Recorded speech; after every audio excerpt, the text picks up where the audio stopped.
Hi viewers, welcome to Healthy Cooking Channel. வீடியோக்குள்ள போறதுக்கு முன்னாடி இதுவரைக்கும் Healthy Cooking Channel subscribe பண்ணாதவங்க மறக்காம subscribe பண்ணிக்கோங்க. பக்கத்துல இருக்கக்கூடிய bell icon-ஐ click பண்ணிக்கோங்க. Hi friends, இந்த வீடியோல நம்ம இன்னைக்கு திணை அரிசி உப்புமா எப்படி செய்யலாம்னு பார்க்கலாம். ஈஸியா செய்யக்கூடிய ஹெல்தியான பிரேக்ஃபாஸ்ட் ரெசிபி வாங்க எப்படி செய்யலாம்னு பார்க்கலாம். அதுக்கு நான் 1 கப் அளவுக்கு திணை அரிசி எடுத்துர்க்கேன்.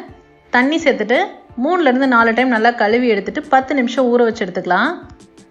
அது ஊறிட்டு இருக்கட்டும். அதுக்குள்ள நம்ம தாளிப்பு பாத்திரலாம். கடாயில 2 டேபிள்ஸ்பூன் எண்ணெய் விட்டுக்கோங்க. எண்ணெய் சூடானதும் கடுகு, 1 டேபிள்ஸ்பூன் கடலைப்பருப்பு, கருவேப்பிலை இதெல்லாமே எண்ணெயில நல்லா வறுத்துக்கோங்க. அடுத்ததா காரத்திற்கு ஏற்ப பச்சை மிளகாய் சேர்த்துட்டு நல்லா கலந்து விட்டுருங்க. பச்சை மிளகாய் கொஞ்சம் வதங்கி வந்ததுக்கு அப்புறமா வெங்காயம், நான் ஒரு பெரிய வெங்காயம் இந்த மாதிரி நறுக்கி சேர்த்துருக்கேன். அதையும் சேர்த்து நல்லா வதக்கிக்கலாம்.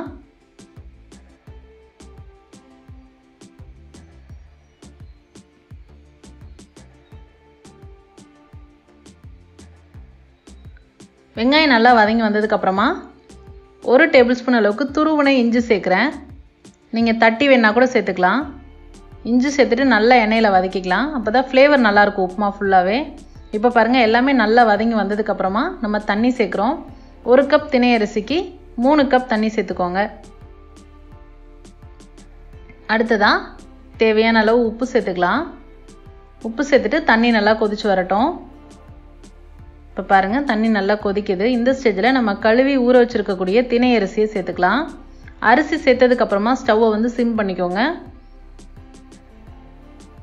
திணை அரிசி சேர்த்ததுலேருந்து 10 ல இருந்து 15 நிமிஷத்துக்குள்ள அது சீக்கிரமாக குக் ஆகிடும்.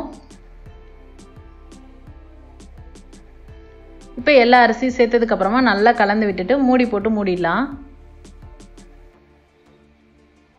இப்போ பாருங்கள் பாதி அளவு குக்காய் வந்திருக்கு. நான் உங்களுக்கு ஒரு ஸ்டேஜ் காமிச்சிருக்கேன். அப்பப்போ இடையில எடுத்து கிளறி விட்டுக்கோங்க, இல்லைனா அடி பிடிச்சிக்கும்.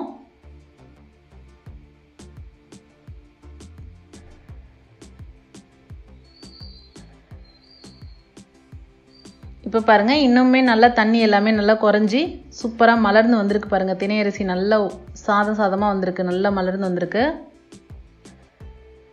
கிளறிட்டு இன்னுமே நல்லா தண்ணி ஃபுல்லாகவே ட்ரை ஆகிற அளவுக்கு வச்சிடலாம்.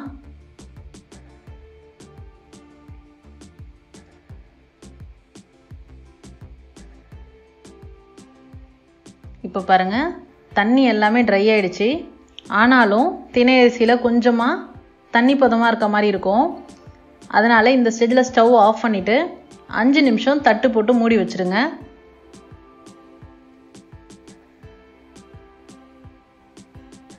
பாருங்கள் மூடி வச்சதுக்கு அப்புறமா நான் உங்களுக்கு காமிச்சிருக்கேன். இப்போ சூப்பராக நல்லா ட்ரையாக வந்திருக்கு பாருங்கள். இப்போ நம்ம திணை அரிசி உப்புமா சர்வ் பண்ணிடலாம். கூட தேங்காய் சட்னி இல்லை சாம்பார் ரெண்டுமே சூப்பர் காம்பினேஷனாக இருக்கும். அது கூடவே வடை மாதிரி வச்சு உளுந்த வடை மாதிரி வச்சு சர்வ் பண்ணோம் அப்படின்னா இன்னும் சூப்பராக இருக்கும். ட்ரை பண்ணி பார்த்துட்டு உங்களோட கமெண்ட் மறக்காமல் சொல்லுங்கள் ஃப்ரெண்ட்ஸ். இது போன்ற ஹெல்தி ரெசிபிஸ்க்கு மறக்காமல் ஹெல்தி குக்கிங் சேனலை சப்ஸ்கிரைப் பண்ணுங்கள். இந்த வீடியோ உங்களுக்கு பிடிச்சிருந்தா லைக் பண்ணுங்கள், ஷேர் பண்ணுங்கள், கமெண்ட் பண்ணுங்கள். தேங்க்ஸ் ஃபார் வாட்சிங்.